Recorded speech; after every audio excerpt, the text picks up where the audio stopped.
siapa yang bertanggung jawab?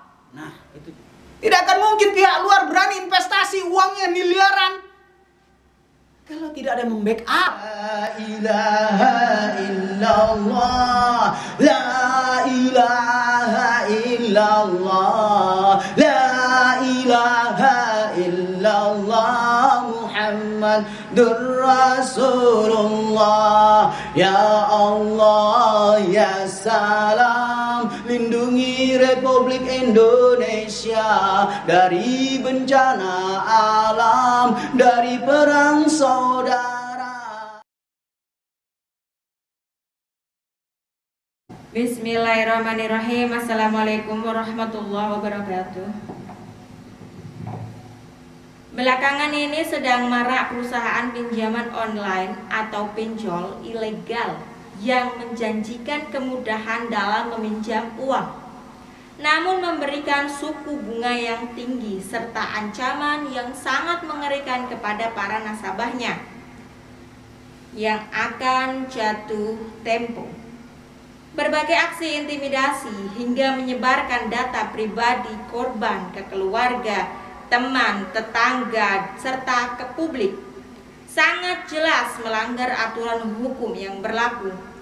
Dan bisa ditebak untuk korban yang tidak kuat mental, mereka mengakhiri hidupnya dengan melakukan aksi bunuh diri.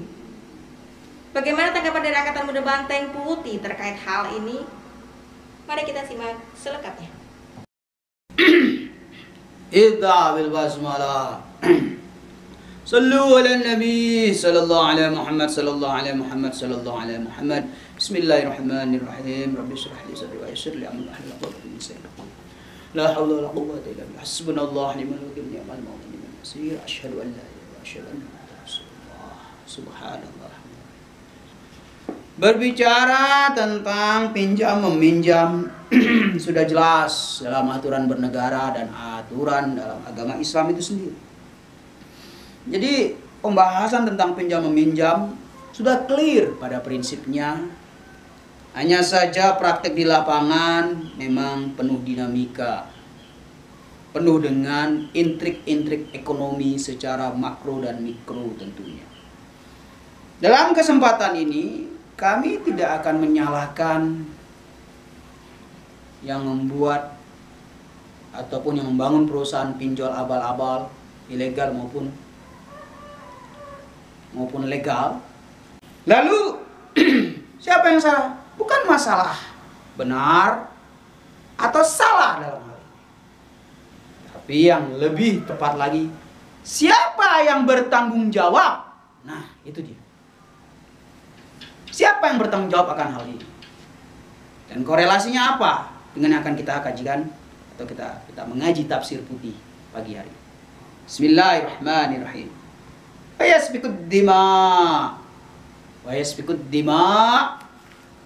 Artinya pada prinsipnya manusia itu seperti barbar. Sejatinya manusia itu 11-12 dengan hewan. Sejatinya. Itulah sebabnya kita butuh negara, kita butuh bangsa, kita butuh negara, yang mana dalam negara dan bangsa itu ada aturan. Kita butuh agama juga, yang mana dengan beragama kita bermoral, berbangsa, bernegara, beragama, agar terjadi satu kesatuan yang sangat sempurna. Berkumpul dengan kesatuan visi, keinginan bersama, cita-cita yang bersama, membuat aturan bersama, itulah bernegara. Lalu siapa yang melanggar aturan dapat hukuman, itulah bernegara. Lalu kita beragama. Dengan beragama, moral kita lebih tertata, tahu mana yang baik dan mana yang buruk. Diperkuat lagi dengan hukum negara. Jadi sudah dasarnya manusia itu seperti dikatakan di sini, ya. Wayasfikud dima, akan memangsa satu sama lain. Manusia itu jika tidak punya aturan, jika tidak diikat oleh aturan, akan menerkam, melumat habis manusia-manusia yang di bawahnya ataupun yang lemah. Itulah kita butuh yang namanya negara. Disinilah peran penting sebuah negara. Setelah negara ada, aturan sudah dibuat, ideologi sudah ada dalam negara tersebut, sudah disepakati oleh rakyat bersama-sama, maka ditunjuklah yang dikatakan pemerintah, atau lazim kita kenal pemerintahan secara kolektif, yang dipilih dalam sistem demokrasi yang ada di dalam negara itu. Paham itu? Itu rumus dasar itu. Biar kita nanti tidak saling lempar tanggung jawab, dan pemerintah jangan merasa kok dizolimi. Jangan begitu. Kita memilih pemerintah atau pemerintahan kita bentuk, kita tunjuk namanya seorang presiden, kepala negara. Kenapa kita butuh seorang presiden? Karena dialah yang akan menjalankan roda pemerintahan dalam negara tersebut. Kalau kita tarik ke dalam NKRI, setiap 5 tahun sekali wajib memilih seorang presiden yang baru. Agar ada regenerasi dan repemikiran yang lebih fresh dari pendahulu sebelumnya. Lalu kaitan dengan pinjol apa? Kaitan dengan pinjol sudah jelas. Negara bertanggung jawab. Bukan sudah bertanggung jawab. Presiden sudah memerintahkan kepada Kapolri untuk menangkap, menutup, bereksekusi pinjol-pinjol ilegal. Itu bukan pertanggungjawaban. Itu kewajiban. Memang pemerintah ditunjuk untuk menata keamanan, kedamaian.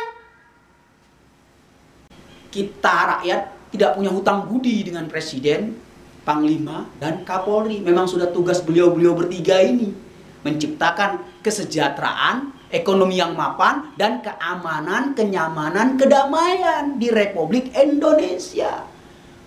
Kenapa sih kok terkesan bulat? To the point saja. To the pointnya sederhana. Ciptakan lapangan kerjaan agar rakyat Indonesia tidak membantai rakyat Indonesia. Loh, kok bisa? Yang jadi karyawan pinjol itu siapa? Sarjana. Cek. Ingat ya, yang jadi karyawan itu sarjana yang sudah kuliah bertahun-tahun, paling cepat 4 tahun atau 3 tahun itu cukup cerdas mereka. Baru menjadi sarjana atau sudah jadi sarjana, pengangguran. Dapat gaji 1.500.000 UMR. Sarjana.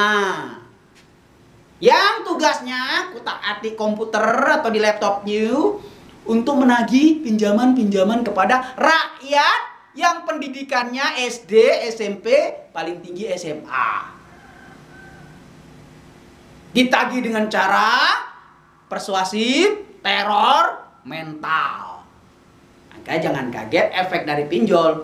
Rakyat yang mungkin agamanya kurang, pendidikannya juga rendah, bunuh diri. Karena rakyat tidak dididik berpolitik. Yang ironisnya,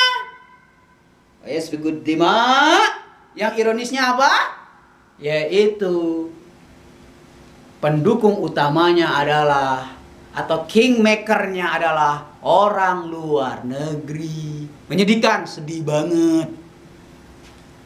Orang luar negeri datang ke Indonesia, membuka pinjol ilegal dengan gampang dan mudahnya, lalu merekrut rakyat Indonesia sendiri untuk menekan rakyat Indonesia, diadunya antara rakyat dengan rakyat, korbannya rakyat yang gantung diri. Subhanallah. Yasfikun dima. Makanya ciptakan lapangan kerjaan. Jangan hanya sekedar lipstik saja. Kesejahteraan, ekonomi sudah mulai membaik, bla bla bla. Tidak seperti itu fakta di lapangan. Pinjol-pinjol ilegal ini berjamuran tumbuh dengan pesatnya. Ya.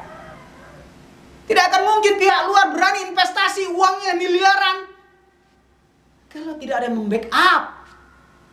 Tidak akan mungkin ada rakyat Indonesia menjadi karyawan pinjol kalau mereka bisa dapat kerjaan yang layak dan mumpuni, mapan setelah lepas dari kuliah. Ini rentetan ini. sistem pendidikan lagi. Memang dididik kita rakyat sarjana ini untuk mencari pekerjaan, bukan menciptakan lapangan kerja. Makanya sedih sekali. Lalu solusinya apa? Solusinya sederhana. Ciptakan lapangan pekerjaan. Bagaimana caranya? Itulah tugasmu sebagai pemerintah. Kalau kami yang memberikan solusi, maka angkat kami menjadi asisten pemerintah. Fakta di lapangan, banyak sarjana yang tidak mendapatkan pekerjaan. Jadi udah saatnya hilangkan pencitraan. Kita action ini. Mumpung pandemi sudah bisa diatasi di negeri ini, subhanallah. Ikut dima. Jangan sampai kita ini bagian dari bantai-membantai sesama saudara rakyat Indonesia. Ini yang berbahaya. Kita membantai saudara kita sendiri. Sehingga kita tidak peduli dan tidak punya empati terhadap orang miskin dan golongan-golongan di bawah garis kemiskinan. Kita anggap bagian dari yang harus mendapatkan siksa dalam Republik Indonesia ini. Karena apa? Mereka tidak punya dana, mereka minim pendidikan, mereka tidak ada yang backup, sehingga mereka layak dikorbankan tumbal dari kekacauan ekonomi Republik Indonesia ini. Ingat, pinjol hadir karena sistem ekonomi di Indonesia kacau, balau. Itu yang harus dipikirkan.